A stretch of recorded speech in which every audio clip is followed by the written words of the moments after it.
It's time to take command with former NFL tight end Logan Paulson and former Commanders beat reporter Craig Hoffman. What's up? What's happening? Welcome in. It's the Take Command podcast. I'm Craig Hoffman. He is Logan Paulson. Thursday morning, it's about 8:30 a.m., which we tell you on a podcast that you're going to listen to at all kinds of times because it is the final day of mandatory minicamp. It'll be a shorter practice for the Commanders today. Dan Quinn will speak after it, but we're going to spend the show today, most of it, recapping what we've seen on the first 2 days, which are the two big days of practice, Logan. It's kind of funny. Dan is treating today, we'll talk about this actually later in the show, is this like shorter day, then they have a big old family barbecue, and then everybody, hunky-dory happy goes home for summer. A lot of coaches just cancel this day. How many times did you actually have a third day in your career of mandatory minicamp? I was going to say it was pretty regular for me. Like, because you're always kind of, it's like the last day of school, like, oh, are we going to get to watch a movie? Or are they going to actually make us do something? Or are we going to have a party or whatever it is? And so the rumor would start like on the first day of OTAs. You're like, oh, I heard we're going to cancel the last mini camp because everyone's trying to book flights, right? So everyone's trying to get out of there. And so it kind of is like, oh, is that true? Let's like, what's going on? Da, da, da, da. And very rarely I found did it actually amount to like a zero sum. So like maybe you didn't have practice, but you'd go do a bowling event. We did that with Mike Shanahan. Santana reminded me about that yesterday on the Command Center show. Or maybe it's in a bridge practice and you do the barbecue after. So you would be there, but they'd kind of soften the last day up. But I think a lot of guys would just like to get on the plane. They'd rather be on the flight. They get to Cabo wherever they're going. So, but I never. It was always something that I'm smiling thinking about it because every year it was like, oh yeah, no, dude, we're not having that third day. No way, we're having that third day. Like he's going to take care of us, whatever coach it was. And then inevitably we had the third day. You know what I mean? But maybe it was just me covering a lot of Jay Gruden teams. Jay, that's right. I don't think Jay particularly wanted that third day either. So they would cancel that very often, and we knew it fairly, or like it was a running joke in the media corps, nevertheless, amongst the guys. But Commanders, 2 days of practice in. We'll see what they do today. We can talk about anything significant that comes out on Monday. And the other reason I mentioned the time, though, Logan, is because we have not heard Quinn talk about what happened to Noah Brown yesterday, and that is where we're going to start the show today. We're going to talk about the receivers. We're going to talk a little O-line, then we'll talk about some of this team building and family barbecues and high school coaches being at practice and all that kind of fun stuff at the end. But Noah Brown exits yesterday. He walks to the cart. Cart takes him upstairs. At one point, they go over like a bump going in to the facility, and he lets out a pretty significant yell that I know you heard that part. You didn't see the play, but we don't know how severe, if there's any severity. For all we know, it was a super jammed up something that is fine by today. For all we know, he's out for the start of training camp. For all we know, he's out longer than that. But we truly have no idea from he's practicing today to out for the season in terms of the range of scope of injury. So what it does remind us of, though, Logan, is the fragility of the NFL, is that in a moment, everything can change. And so we haven't had a chance to talk about the receiver room yet, but with Noah having whatever this is, Michael Gallup has missed both days of minicamp with a hamstring issue. I think it is a good time to check in on that room and say, if someone does go down, that's not Terry or Debo, and obviously Terry hasn't been in camp either with the contract dispute, what does the rest of that depth actually look like? And we can start with Luke McCaffrey because he's had himself a pretty good spring here, and he is worth a positive discussion. Yeah, and I think the injury discussion is I'd like to start there just if we could real quick. And it is interesting because the health of the roster is so important for a successful season. And the roster as it looks today, and you alluded to this, is not how the roster is going to look, week 16 of the year, right? It's going to be drastically different. Guys are going to get banged up. And I think that's one of the things we've kind of touched on at certain points in the offseason discussion is like one of the things that Adam's done a great job of is managing and improving the depth so that when you do have these injuries, it's not a catastrophic failure of your offense or your defense or your team. And so I think about last year and how I felt like you're always kind of walking this razor's edge. Oh, Biadasz is out. Oh, what are we going to do? Deiter's in. And there was a significant drop off in play at times, and or like one of the receivers is nicked up or the back's out, and it really changed the complexion of the offense. And so I look at that and I say, like, hopefully this year, at least it feels like on paper anyway, that's not going to be an issue. So I think it's very good that we start with the receiver group in that conversation. I think talking about Luke McCaffrey is great. Go ahead. Real quick, I would just say this can also be, the roster now isn't what it's going to be at the start of the season. Nevertheless, week 15, that can be a positive. This time last year, Noah Brown wasn't on the team. He was Houston Texan. And so I mentioned that in part because I had JP Finley on the show yesterday on the radio show. And I closed the interview by asking him, do you feel like there'll be any more significant roster changes between now and the start of the season? And he goes, well, define significant, but also I think they will sign some folks after cuts. So whether it's receiver, O-line that we're going to talk about, or any of the positions that we don't today, there's always a chance to add in that window between cuts to 53 and the start of the season, but we're not going to know who those players possibly even are until August. So just worth mentioning as a larger point, albeit not worthy at all of specifics yet. No, I think that's a great point. And I think that's one of the things about this staff and I think one of the important things about having the distinction between a head coach and a GM, and having someone whose full-time job it is to find these pieces, find these nuggets. And every phase of the offseason now seems like an opportunity to find a commander, which is cool, and it's something that I didn't feel in my early years covering this team, partially because, I'm not here to get after Ron, but like he just didn't have the bandwidth, right? You're the head coach, you're having a health issue, right? And you're also trying to be a GM. Like that's just the amount of work involved in that, and the amount of like personal sacrifice involved in that is unbelievable. So I think here seeing Adam do Adam's thing, Dan do Dan's thing, and even in the presser yesterday, I thought this was a great point. Like when Dan was talking about the Terry McLaurin contract negotiation, he says, hey, like the one of the beautiful things about having this kind of split model is I can still talk to the player. I can still have a great relationship with the player, and the business side can take care of the business elements. And so I do think like this conversation about who will be a commander week one, after cuts, all these different things, is more exciting than it's ever been because of their ability to find pieces. And I think that's something that's really, really cool, and something that,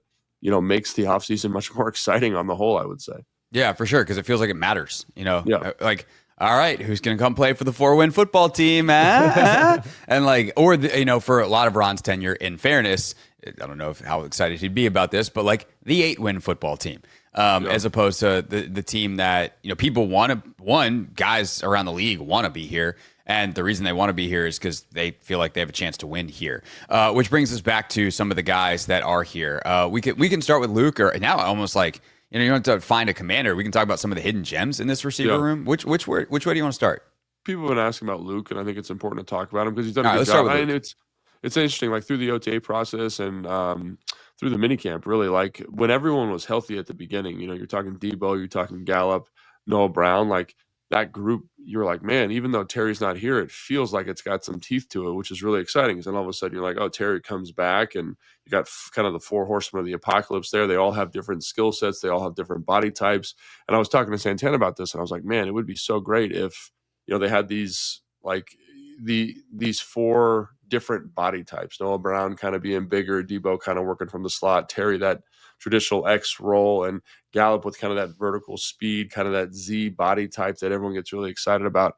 And obviously there's been some attrition there. There's been, Gallup's got a hamstring. Noah had the thing yesterday, and guys have had to step up into different spaces and different roles. And last year, I think we would have felt it a lot more in camp, because it was kind of like Terry, Noah, and then it was like OZ, Crowder. Like there wasn't a lot of depth to the group.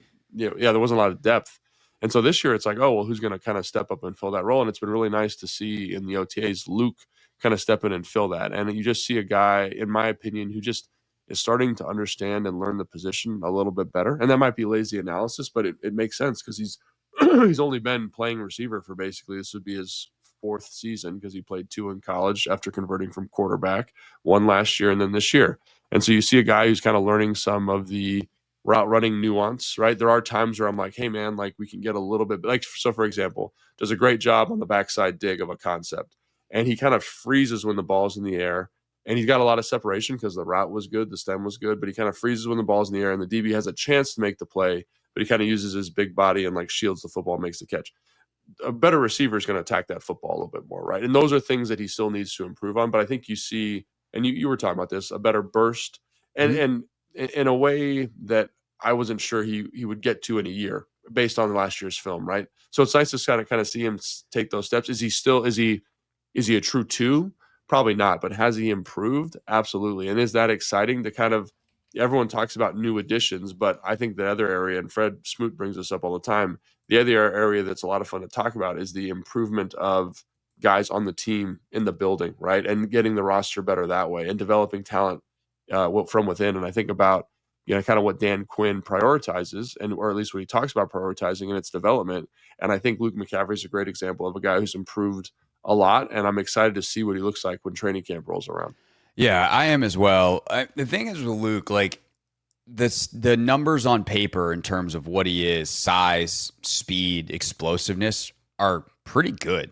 And I just never felt that last year. Like, you feel the size occasionally. He had a couple of nice comeback routes and stuff on third downs early on in the year when he was playing a little bit more on the outside. And even, the kick return stuff was good, but you're never like, oh, that dude's out there flying. Like, he was a 4.46 guy with, I want to say, I was trying to look it up real quick. I think he had like a 1.5 something, like low 1.5, if not 1.50, 10-yard split. I remember looking back, we were talking about this at some point this offseason, off camera, I think, and we were talking about his numbers, and it was like elite numbers in terms of movement skills, elite numbers in terms of, like, when you looked at his body weight, height, and kind of aggregated all together, he was like a very special athlete. 4.46, 1.52, 10, 36-inch vert, 10-1 broad, 6'7" 3 cone, 4.02 20-yard shuttle. Yeah, that number is real elite. Is diabolical. Like, that's an insane 3 cone. And so, go ahead. Yeah, I never felt that last year.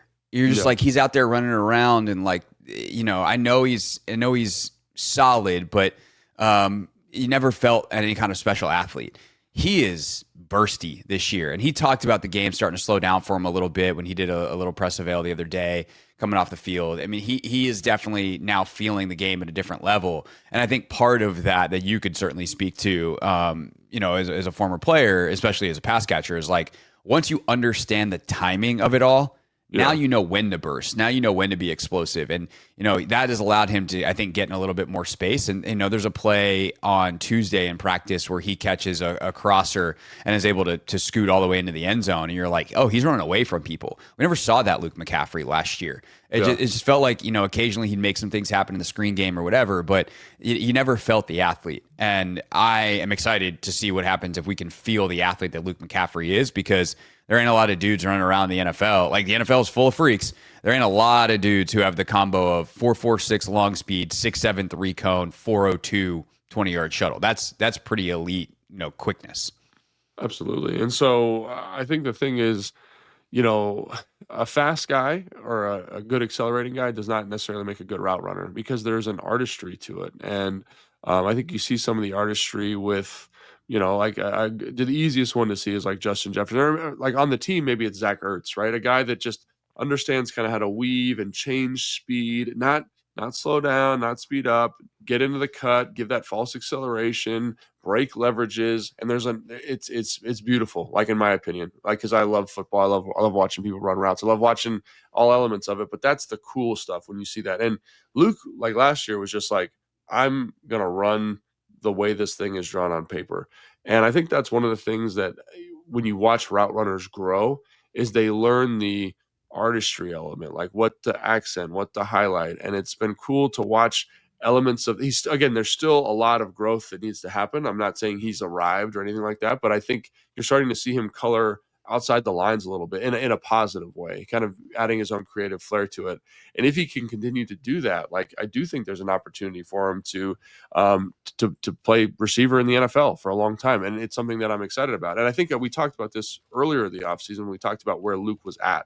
And one of the things that I said I wish I would see from him more was this kind of instinctive route running. And he seems to be doing that now. So again, like, in the absence of Noah Brown, in the absence of Michael Gallup, he seems to be taking advantage of that opportunity. And now he's working with the second group a little bit. He's not always working with Jade. He's not always working against the first DBs, but you got to make plays, right? And I think the first step to building confidence with the staff, to building confidence with the quarterback, is just start to make some of these plays. And so all of a sudden, I say, okay, Luke looks like in good shape. Looks like he's doing some different stuff. Let's give him more opportunities. For sure. And, if Noah is out for part of or all of training camp, he'll get more. And then if Gallup can't stay healthy, like at that point, they're going to need him. That is something that is worth pointing out as well. As for some of the other guys in this group, there are some interesting pieces. Really interesting. Like, obviously, from a feel pretty good he's going to make the team standpoint, Jaylin Lane, who I don't think is super popped as a receiver unless he did anything crazy yesterday. Like, I kind of forgot about him on Tuesday. Yeah, like I think on Tuesday and even yesterday, like it wasn't like I think he had like a drop, you know what I mean? But like I will say one of the things I'd point to is there when he catches the football, because again, he's not, reminds me a little bit of like early Christian McCaffrey, like not super nuanced. Like he's a horsepower guy in terms of how he runs routes. But when he catches the football on something underneath, like I see dudes taking angles and he just breaks the angles. So that's really cool to see. Like that explosive ability. So if you can get the ball to him on a shallow cross or get the ball to him on a screen or get the ball to him on like a deep dig, like he's got enough horsepower, acceleration, explosiveness, top end speed to just bust angles, and you see people looking silly. And so again, I'm not sure he's like gonna be your Z receiver. Like to me, he kind of feels a little bit like early career Deebo Samuels in terms of how I would ideally like to use him. Like I'd like to get him on a bubble, like to get him on a reverse, like to get him. He can run some routes, but I don't want him running every single one. I want to keep his route tree nice and tight. But can we get him on that high cross where you get him in space and he's running at full speed? Yeah, 100%. And so I think like he's definitely a piece.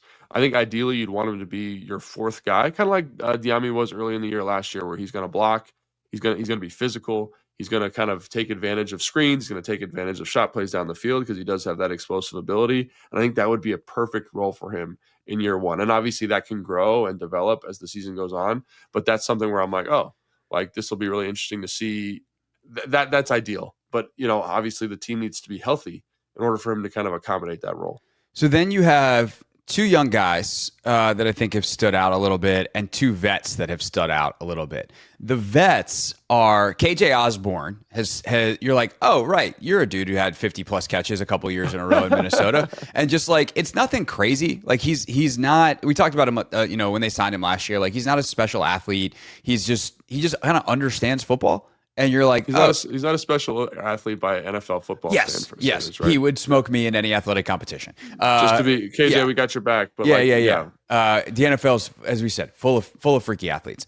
But like he just understands, like, oh, I need to sit down here, and so you see him just making like simple underneath catches, being in the right spot. You see that. And the other guy that has had a little bit more burst and is playing a little bit on the outside and doing some things on the veteran front is Chris Moore. He's entering his 10th season out of Cincinnati.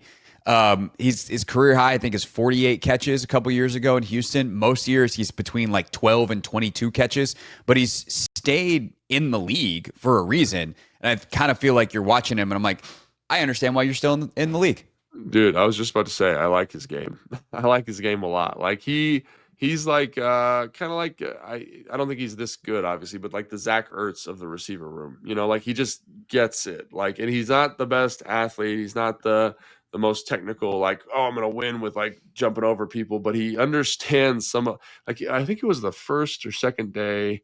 It was like the second round of OTAs, so like the sixth practice or something, and he ran like a little post takeoff.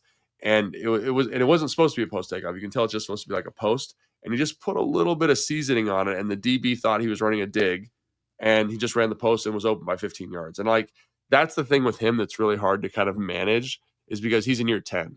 Right. And I've been this guy before where you're like, because of how the depth chart works, like I'm the third tight end on most teams. So I'm going up against a younger DB. I'm going up against a second year guy. I'm going up against whatever. And so I've got all these tricks and people look at me and they say, Logan, you're 275 pounds. Like there's no way you were catching balls. I catch a ball against a first year safety. I'll tell you that right now, because again, you understand what they're looking at. Right. You're saying, oh, they're looking at this. They're reading 2-1.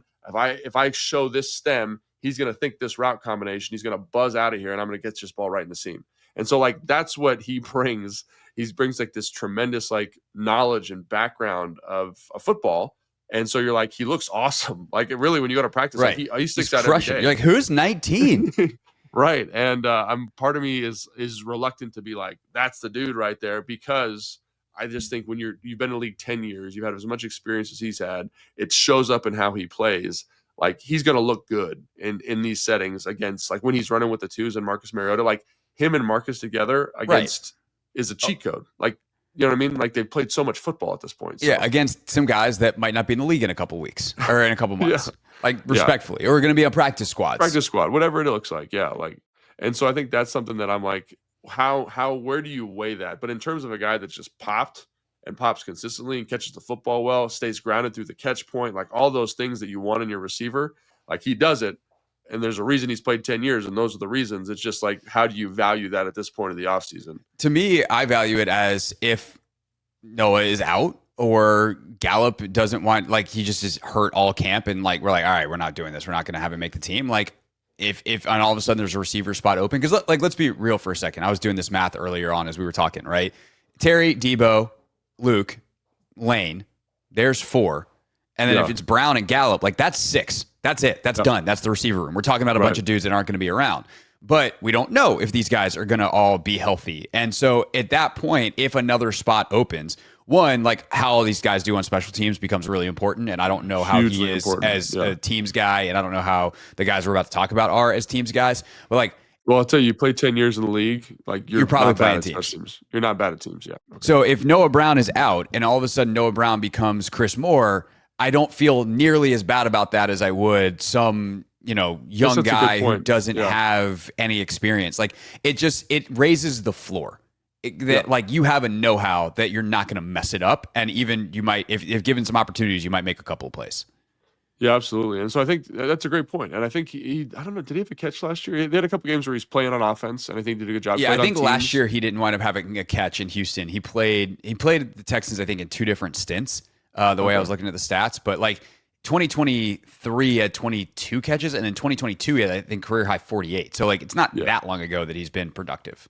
And again, I was watching him. Yeah, I remember watching him. He played last year. Like he elevated from practice squad and played offense and played teams. And so again, like Noah Brown to me is special because he's so like he's looked sharp. Like just I know he's dinged up. He looked awesome. And so like that's gonna if he's missing any significant amount of time, that could be because he looked like a true outside horse. And so I think that's kind of frustrating. But I do think if you needed a guy to kind of step in, and even if Luke like wasn't quite ready yet and needed like a developmental buffer, I think he's a really good guy to have in the building. They obviously like him quite a bit. So I like him. I liked what he's had. He in terms of flash, he's definitely flashed. I don't want to say the most, but he's flashed a lot compared to the other guys in the group. So the other younger guys, although this guy I'm about to talk about first isn't quite as young as you might think, just because he hasn't played a lot. Michael Strachan is 6'5", 225. He's also 27 years old. So he's not, but he shows up, and like the 6'5"-ness shows up if you want that body type. And then the other guy, kind of the Debo, Jaylin Lane, if you will, is Jacoby Jones.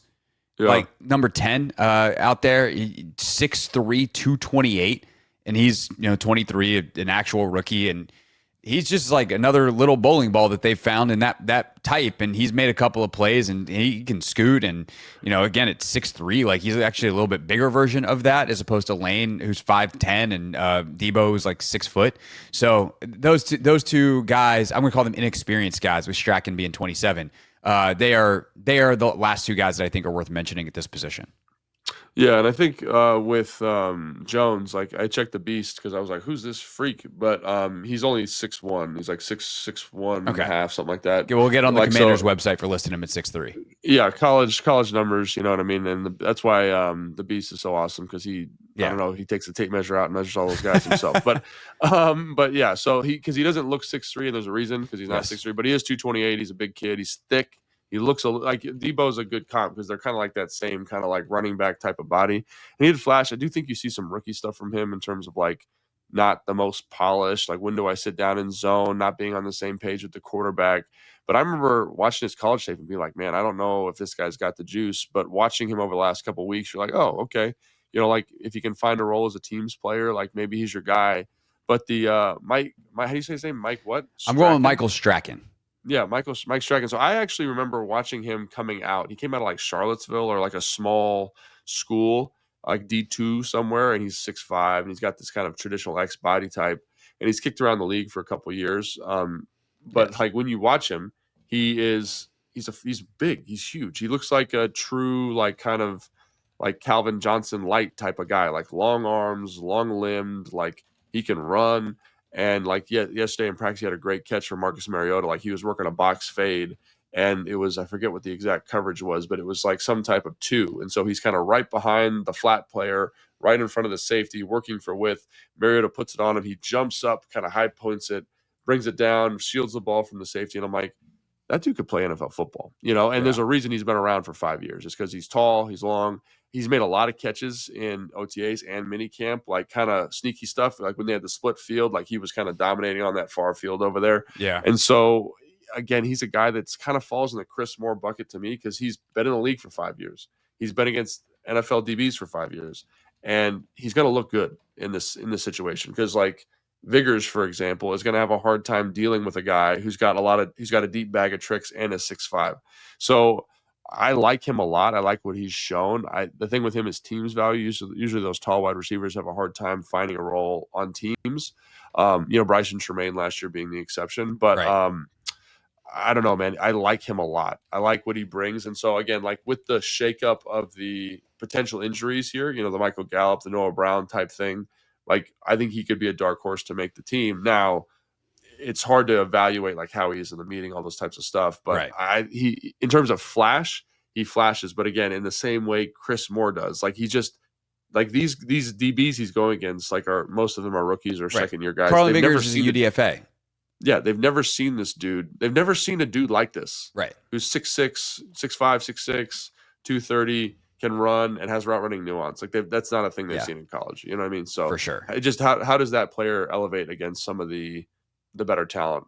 We'll see. But also worth mentioning as we wrap on the receivers before we do the same exercise with the O-line, the way practice squads work now, that's a valuable guy to have. Like, hey, let's say it's the middle of the season. Let's say Noah Brown's fine, but it's week 7, and now Noah Brown, strains his calf, and he's going to be out for a week.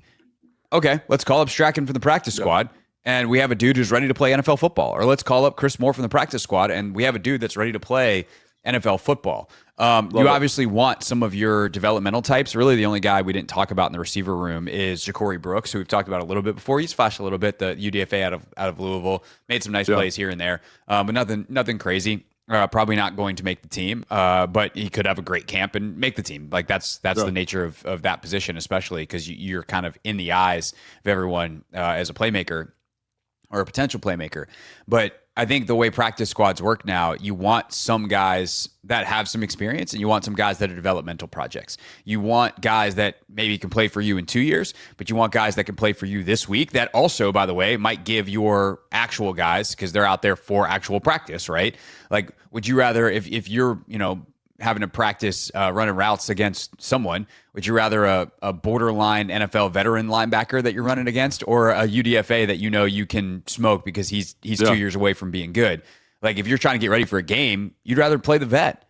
And so if you're Trey Amos, the reps against Chris Moore, practice squad Chris Moore in September, are more valuable to you than against Ja'Cory Brooks, because Chris Moore knows how and is going to more resemble what you're going to see on Sunday. And so I think those guys are worth mentioning because they can have an impact on the team, even if they don't even wind up making the team with the way practice squads work, which is a relatively new thing in the NFL, because back when you played and I was on the beat, like those guys, there wasn't the unlimited call-ups. Like it was just a very different system than is in place now. And I think that for development and for quality practice, this system is significantly better. No, 100%. I think that's the thing that's exciting about the receiver group and the receivers they kept last year on practice squad. They're guys that are developmental pieces, which I think is great. So it allows you to keep a high level of depth at the position, and also allows you some developmental elements if you think a guy's warranting of that spot. So, and the other thing I think that to again give Adam Peters his flowers, I thought he did a great job last year of finding a Strachan. Like he found him on practice squad last year and brought him in, and Chris Moore on practice squad last year, and they were able to poach and pick and find guys on waiver claims and bring them in. And so I think that's going to be a constantly developing group, but it's going to be an area for them to foster talent. Like think about it. Like they were able to get futures contracts on Chris Moore and Strachan because of the practice squad structure. So I think that's a great opportunity, again, to just continue to develop and find good football players for the Washington Commanders.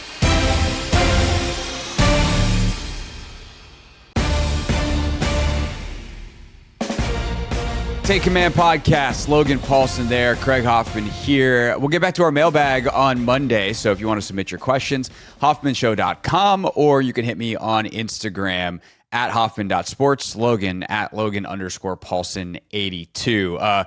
For the 30 minutes we just did on receivers, Logan, we didn't even talk about what Debo can bring out of the backfield, which is something that we had planned on, and we got a question on. So we'll answer that question in our mailbag on Monday, and little tease you can look forward to that. All right, but we're going to talk about O-line now because this is also a position where last year, there were some injuries, and Biotish, obviously missed a couple of games. Cosme gets hurt in the playoffs, but really the big one I feel like that affected them last year was Coleman, who was playing pretty solid left tackle, and then his play deteriorated while he was hurt. So it wasn't that he missed time, but he didn't really, they needed him to play because other guys were banged up and he's out there battling, and just it wasn't as good once the shoulder wasn't as good, which makes sense. This year, though, they do have, I think, more quality depth, and I think there's going to be good football players that don't make the team on the Commanders' offensive line. I think that's how much depth that they have. So where do you want to start with what we've seen? Obviously, we finally saw Laramie Tunsil, and damn, he is athletic. Oh, my God. Yeah. Watching him move, and you barely see anything. He's just doing a couple of drills. He's mostly hanging out. But, man, those drills he does, he is impressive.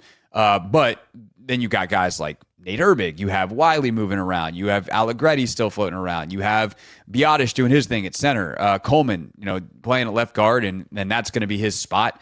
Quinn confirming that to Chris Long, and on top of what he said in press conferences, et cetera, that nope, we're going to keep him on the left. He's going to be left guard. Okay, got it. So there are a ton of guys that we can talk about here. Who stands out to you? Yeah, I mean, I think, gosh, there are a lot of storylines here with the group, and it's fun because it's interesting because they don't do a lot in minicamp or OTAs. They're kind of off to the side, working drills, working combinations. They get a ton of individual time, and obviously they come together for team. But I will say, I think the thing that I'm kind of most intrigued by, I mean, there's so many, even the stuff you just talked about there, is probably the Conerly thing. How is he going to develop and settle in at right tackle?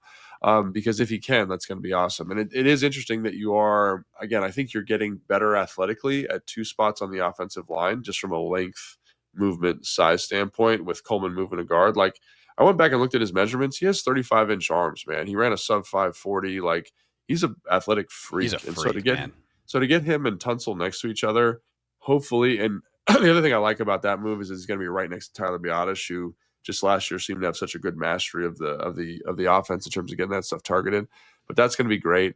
And then the Conerly one is interesting because there are times, man, where you see him get off the ball and rip to a cutoff and cut off a backside linebacker, and you're like, dude, that is special. That's a unique mover for the position. And then there's other times where you see him kind of still working through some of those kind of baby deer moments at the position, because he's going against bigger guys, he's going against stronger guys. And so kind of learning how to deal with some of that stuff is going to be really interesting to watch how that transitions into spring or to training camp. Because like we've talked about before, one of the things about him is even though he's 315, he's like a skinny 315. Yeah. He's going to grow into, as being a 21-year-old kid, essentially. He's going to grow into his body a lot. And so what does that look like over the course of the next couple of months? What does it look like over the course of the season? How does his body calcify to kind of become that starting player? And then the other thing that's crazy to think about is we kind of forget about how good Allegretti played last year as the left guard. He's now going to be your swing guard, and how good Wylie played at times last year. Are they both going to be guards? That depth there is tremendous. And I think, Allegretti has some center background, but the depth of that group, of that seven, feels so much different than it's felt in a long time. Yeah, for sure. I mean, I love Nick, the dude. He's the best. Talking to him, and he's, again, he's a huge sports radio fan. How could that possibly go wrong? But having him, he played well at times last year, but certainly I feel like was the weak link along that line. But man, if he's your backup, if he's your swing interior guy, that means you've got good players in front of him. And he's kind of that baseline. Hey, if you're better than Nick Allegretti, you're probably a pretty good NFL guard. And that's the baseline where it's Allegretti's a solid NFL guard. And if he is, surrounded by four other really good players, you can have a really good O-line with Nick Allegretti on it. I think that's, part of what we were talking about last year with the shoulder injury to Coleman. All of a sudden you got Nick, who kind of needs some help, but can be supported into being a productive piece. next to Coleman, who all of a sudden needs a ton of help because he just can't punch the way that he wants. And that line deteriorates as the year goes. The run game falls apart a little bit. Jaden's making stuff happen in the pass game to make up for it. But like, what happens if that group is good? And I think that is the fun question about this offense this year is like, they made it work last year. What happens if they're actually an active positive this season? And I think they have a chance to do that even before Cosme gets back. And we don't know exactly when that's going to be. Herbig is the other guy that I think is certainly worth mentioning here. Like Wylie could be your swing tackle. He might wind up starting at guard. He and Allegretti and Herbig are going to compete for that right guard spot, I would think. So how do you kind of handicap that of Allegretti moving over, what you've seen so far from Herbig, and then Wylie, based on what we know of him as a guard, the ability to pop back down inside versus the thought of just saying, hey, man, you're the swing tackle. We need to get you some reps at left, reps at right, and keep you fresh on the outside. Yeah, I think the thing about Wylie that I've always been impressed with is he's a very good player in the run game. Like, and because he's so quick-footed, right? His ability to cut off, like when he was playing tackle, cut off a 3 technique, like that's hard sledding. And again, I think you saw some of his limitations as a pass protector, but in the run game on screens and stuff, like that's pretty devastating. And so, like I think about it, man, and it's like, man, you've got 2 guys who've played a ton of football who are going to back up at guard and tackle. Like, I don't know if you could ask for anything more. So instead of like it feeling like the house was on fire late in the year last year, it's like, oh, Coleman's shoulders bugging him. Yeah, Nick, why don't you get some reps at left guard, right? Or hey, Cosme's out. Like, I mean, it's weird talking about a Pro Bowl level player, and I'm not that worried about him not playing right now. Like, I want him to get as healthy as possible because of my faith in Wylie and Allegretti to play that guard spot. Or Nick Herbig, like you're talking about. I think it's interesting to talk about Nick Herbig. Like a couple of years ago when he's with the Jets, like I thought he was one of the better kind of, like you got your top kind of guards, right? You got your top tier. Right, like your Quentin Nelsons, those guys. And in that second, maybe third tier of guards, there was that Nick Herbig, who was kind of that, like, hey, just real quick, Nate Herbig, Nick, his brother, who is the pass rusher in Pittsburgh. Right. So in case everyone's like, wait, Nick Herbig sounds right, but not right, it's because there is a Nick Herbig. It is his brother. He goes after quarterbacks, not protects them. Right. So Nate, sorry, but he was in that kind of second tier of guards, and I was like, man, this guy's pretty good. Like he's physical in the run game. He's a Stanford guy. He's very technically sound. He struggles a little bit in terms of athleticism because his body weight, you can tell, fluctuates a little bit. Like when he's at 325 to 335, he's excellent. There are times I think where he's up in like that 350, 365 type range, and you can tell it hurts him a little bit when it comes to some of the run game stuff. But he looks to be in pretty good shape right now, just from like watching him from the sideline. I haven't talked to anybody. I don't know exactly where he's at. But I think, again, he kind of falls in that. Could he be Nick Allegretti with plus physicality, with plus athleticism? Because, again, like this was probably 3 years ago now. When I would watch him in New York, I was like, this guy should get paid. And he did get paid by Pittsburgh, and then he got banged up and was hurt and never really kind of got on the field for them.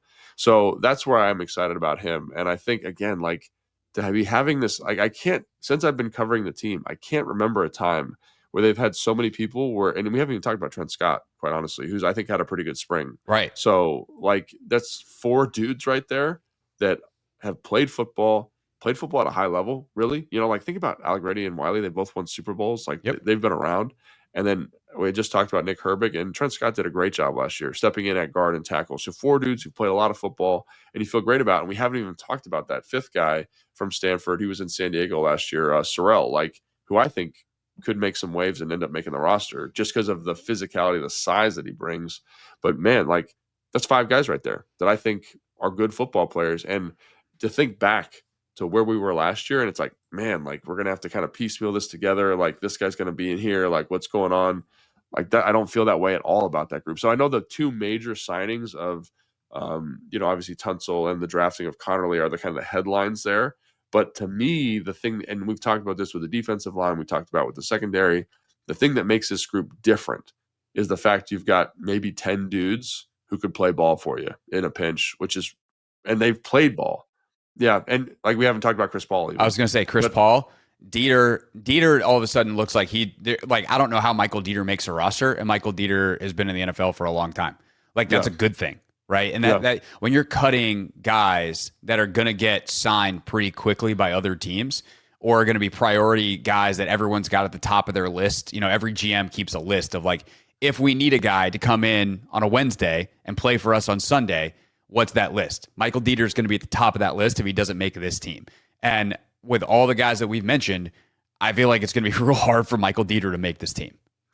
I mean, I kind of think so too. Like there's just so much experience in that group, and there's also like kind of freaky athletes. Like we talked about Wylie, we talked about Nate when he was kind of at his peak of his powers. Then Foster Sarell, I watched the stuff from the Chargers last year, and I was like, man, this guy could play right tackle in the NFL. Like, which is a weird thing to say for a guy that might be on your practice squad. You know what I mean? Like. Right. And Michael Deiter, same thing. Chris Paul, same thing. Jaylin Jones had a good camp last year, and he forgot about him. Yeah, big in terms dude. of center reps and stuff. So again, like the story to me has been the two additions, but those kind of second level additions, the Nate Herbigs, the Foster Sarells, like those guys, and what that does in terms of competition at the second level. So like you got your starting five, then the next three there. Who are going to be those next three? Because you got a pretty good chunk of guys to pick from there, I think. And then this is where I get really excited about the practice squad structure is now hopefully you can bank some of those guys on the practice squad and then kick them up or kick them down like you did with Chris Paul last year and kind of say, hey, we actually, even though we have 8 guys up on game day, we've got 2 dudes that can play for us in a pinch, not even a pinch that we feel good about playing for us. So, and I think that's shown out in the spring. I think the offensive lines looked really sharp. Bobby Johnson's done a great job getting those guys ready. So that's an interesting story to keep an eye on, in my opinion, heading into training camp. We always do the 53-man roster projections going into camp. It's like, okay, this is kind of what we think it could be. And we do a couple of them throughout the course of training camp. And last year, there's a couple of O-line spots that were up for grabs, but this year I feel like that exercise is going to be way, way harder. And I feel like in general on the roster, like the linebacker spot, it feels like there's way too many guys. O-line, it feels like there's way too many guys. And not necessarily that those positions are bulletproof and you're like, oh, man. I mean, O-line has got, obviously, we just talked about more depth than, say, linebacker, where if all of a sudden Dominique Hampton or Kane Medrano has to play, like, starters minutes, that could get a little hairy for those younger guys if a Wagner or a Luvu were to miss some time. But in terms of options, the options they have, you can just see this is year 2 of Adam Peters. This is year 2 of that scouting department really finding guys that they feel like fit for the Commanders. Yeah, I mean, I totally agree. And I think it just speaks to, again, the value of having a quality GM or a good GM and a good staff that understands what they're looking at there. And I think that's something that gets me really excited moving forward is just saying, hey, like you talked about it with the receivers, like you've just the team, the roster has gotten better. And I think a lot of people, when Adam came here, one of the things they talked about was like, hey, like this roster is not up to NFL standards, but I feel like every year you're starting to see it get more NFL-y, right? Every draft, every free agent addition, every kind of signing to the practice squad, it's moving in that direction, and you're getting these great moments of competition throughout the roster. I was going to say the competition too, that element. Dan Quinn loves that. You get more quality in, it's harder to play, and then you really get to see the cream rise to the top.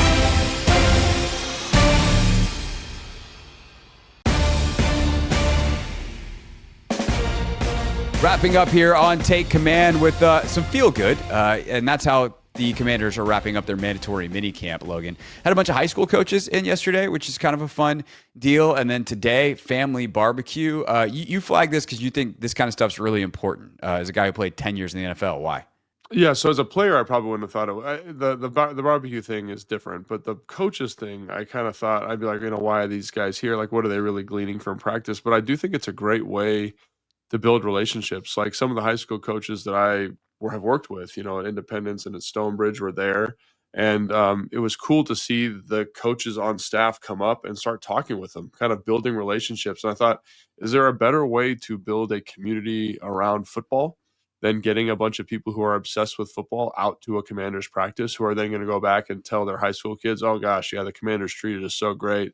Dan Quinn said this, like just making yourself a pillar of that community. And so like from a optics, marketing, from a relationship standpoint, like I can't think of a better group of people to have out there. And it just seemed like a really nice thing. And then how accessible everyone was, like it was funny. One of the coaches I work with at Stonebridge, like knows the assistant O-line coach because he recruited one of the guys he coached when he was at Florida. And so he comes up and they kind of have a, walk down memory lane. And I was like, this is such a cool thing to kind of keep these relationships strong and keep it related to the community, not only here in Ashburn, but there were guys from Manassas, teams from like in Alexandria. So I thought that was just a really cool way to kind of build the Commanders brand and continue kind of this Josh Harris vision. I think it's a Dan thing, but kind of this vision of kind of being a pillar and a member of the community. So from a player standpoint, I don't really care about that much, but I think from a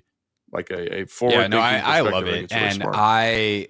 I would love if I was a coach to be able to watch Dan Quinn teach. There's just some things he said in his press conferences this week where I was just like, man, the way this dude thinks about teaching is so special. It's so good. And there's like it's not a mystery why he's been effective at all positions in his entire career. And he even talked about like, how some of these things played out early in his career, like who he learned from then, and then learning more from players earlier in his career, and then making sure that he took what he knew about teaching and was able to apply those concepts to the things that he learned from players. So like he had to first learn what he was supposed to be teaching, I guess is the best way to put it, where he's like learning from guys like he shout out like Bryant Young, former D lineman, and he's like, he's the one who taught me how to, like, where the hand really needed to be. Like at the NFL, if I can get my hand here, it's like, okay, well, how do I teach that to other guys? He said it, when he was with the Dolphins, he learned how to long arm from Jason Taylor. And so pretty good guy to learn from. And so it's like, once I understand what I'm trying to teach, now how do I teach it? And I think if I was a high school coach and getting to see both sides of that equation, frankly, up close in practice. And I doubt these guys were allowed in like any of the install meetings and stuff, but I'd be begging to get in there and see like how this stuff goes in the classroom. Well, they have, what do they call? Like, it's like you're not like an intern, but you can come for portions of the off season. So there are coaches that are, I think high school level coaches, not necessarily from Virginia, but come in and sit in on meetings. And I thought, man, like what a cool opportunity that is, and it was funny you mentioned that thing about teaching. Like I remember when I was in Atlanta with Dan, I don't think he'd mind me sharing this because he shared it in a team meeting, but it was like he went through what it meant to have a mastery of information. So it was like it concluded with your ability to teach it, right? It was like you have to there was like 5 steps. It was like a clock, and I thought, man, like that's and that's kind of how he approaches things, right? It's like identifying kind of what you were talking about there, excuse me, what I need to know, like, do I understand it well enough? And then can I explain it to somebody else and have them have a mastery of it? And I think that's kind of how he approaches all these different things. And it's what makes him a special coach. Yeah, for sure. As for the barbecue side of it, talk about building community. One thing that he's talked about in some of these press conferences is like, even the guys that aren't doing a ton right now because of injuries or, they're vets and they're just managing things, whatever, he's got to spend some time with them. And he tries to spend time with guys to get to know them. And obviously when you bring their families around, you get to know the family as well and get to see the whole person. So why does this stick out to you? And how unique is this? Or is this something that a lot of teams do?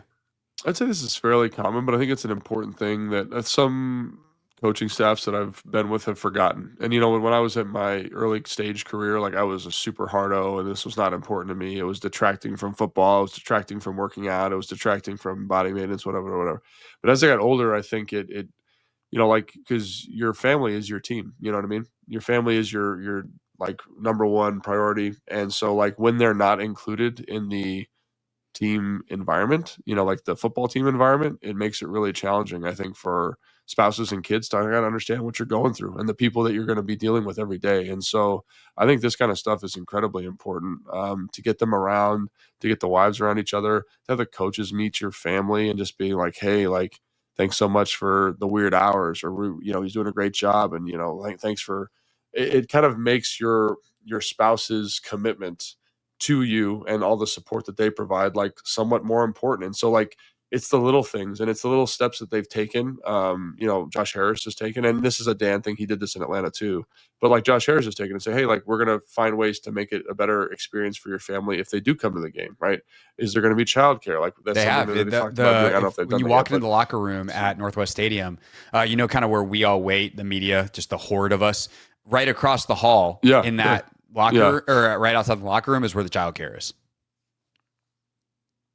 Dude, I think that's awesome, man. Because again, like it's not just if you can make it easier for the family, then it makes it easier for the player. So I think all of these little, like, I don't know, soft skill, personal like, I don't know touches. the quite right way to, personal touches are extremely valuable, because, like, I'll tell you, man, there were places like where, I'd go with my wife and it was like they didn't care about her. And that makes it hard for her to help me be the best version of myself on the field. It makes me hard to support her and vice versa. So I just think that these are subtle, small things, but I think they pay big dividends for the family structure. And again, like Dan talks about knowing the players, I think this is a great example of that. It lets you do that, but it also lets you kind of know I'm the reading this community book right that's now supporting the called player How too. Basketball Can Change the World. And one of the things I literally just read this part last night.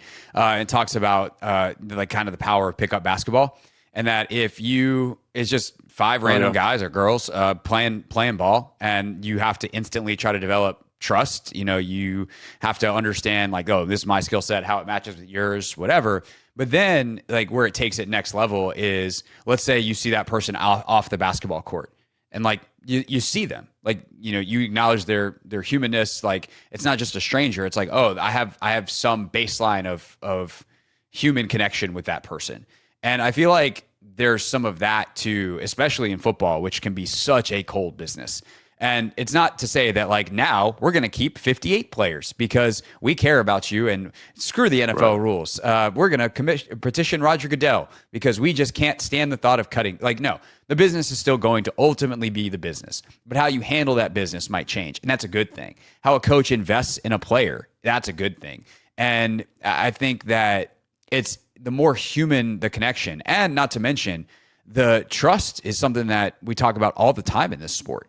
I talked about it with Deiter Wise the other day. I've talked about it with Jonathan Jones just this camp in the last couple of weeks, or just this spring, the last couple of weeks, that building trust on the field matters.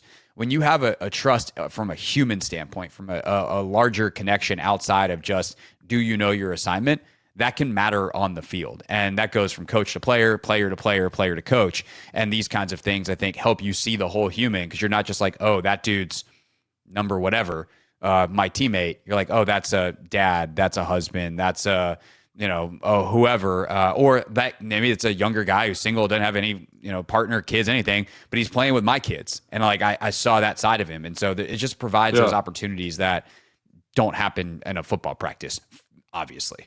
Yeah, and I think a lot of people, or a lot of coaches that not a lot, but I'd say about 50% of them would not do that because they didn't want to see that side of you. They didn't want to see that because it made it harder to cut. It made it harder to kind of manage the roster, make those decisions. And I think that's something that I've always respected about Dan, is that he worked really hard to build those connections, even though he knew it was going to be harder for himself to manage. But you're never going to get the best out of a guy and truly like, know what you had unless you know him. And like that. It probably, absolutely. Like, is it harder in the moment when you have to make the cut? Yeah, but you gave the guy an honest chance, and like that's coaching at this level. Yeah, and I think that's excellent. And again, like, this is a small thing. It's a family barbecue. They're gonna get it's catered. You understand, like, whatever. But it is significant, and I think these are the little things that make this staff and make this. Make it special, I think, and why this feels like it's something sustainable long term is these little moments. So again, this is soft stuff. It's not a huge deal, but I think it shows for sure. And in a league of small margins, cool. Everything matters. So might as well take care of the little things, because you never know what's going to be the thing that push you across in the end.